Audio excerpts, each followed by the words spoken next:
Vittoria esterna per il Savio di Cristian Di Stefano nella 13ª giornata del girone B Under 19 Elite. I Blues battono a domicilio il Montello di Ceretta per 1-2. Blues oggi in maglia arancione che salgono a -2 dal tor di quinto, fermo causa rinvio, mentre i padroni di casa che restano a quota 20 punti, sempre al quarto posto. Primi minuti con il Savio più propositivo, al terzo è Gentilucci a sfiorare il vantaggio, interviene Fidani e devia in corner. Blues che vanno in profondità, padroni di casa timorosi al 12esimo, ecco il vantaggio con autore di Mungillo, Montello 0, Savio 1. Al 19esimo arriva anche il raddoppio viziato da una posizione di partenza in offside di Gentilucci, che poi a tu per tu con Ceci non sbaglia, portiere saltato e 0-2, con Savio che si porta sul doppio vantaggio. Il Montello si sveglia adesso con Fortunato che al 23esimo manda al lato il diagonale di un soffio.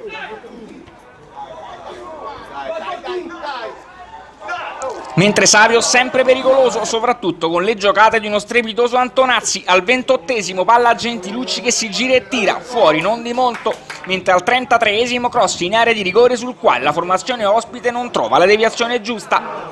Montello pericoloso poco dopo con Cristofoli sul quale Sarro smanaccia in corner. Infine tocco sotto di Di Filippo che termina al lato di un soffio.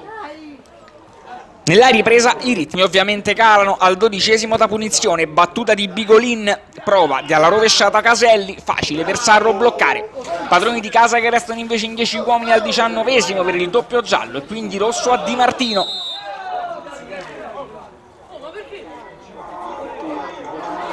Savio che allora gioca sul velluto e ha una doppia occasione, prima al 21esimo con Antonazzi. Blues ovviamente in contropiede.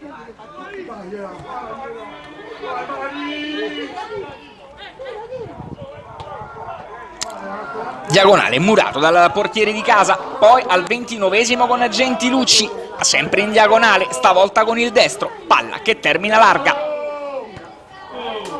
Al 35esimo altro cartellino rosso, stavolta per Panariello, Savio in 10 e parità numerica ristabilita.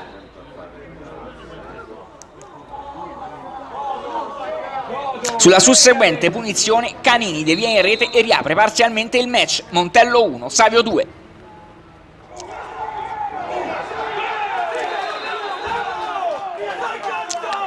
Finale con un altro cartellino rosso, stavolta all'indirizzo di Fidani per una direzione di gara apparsa nel suo complesso alquanto fiscale.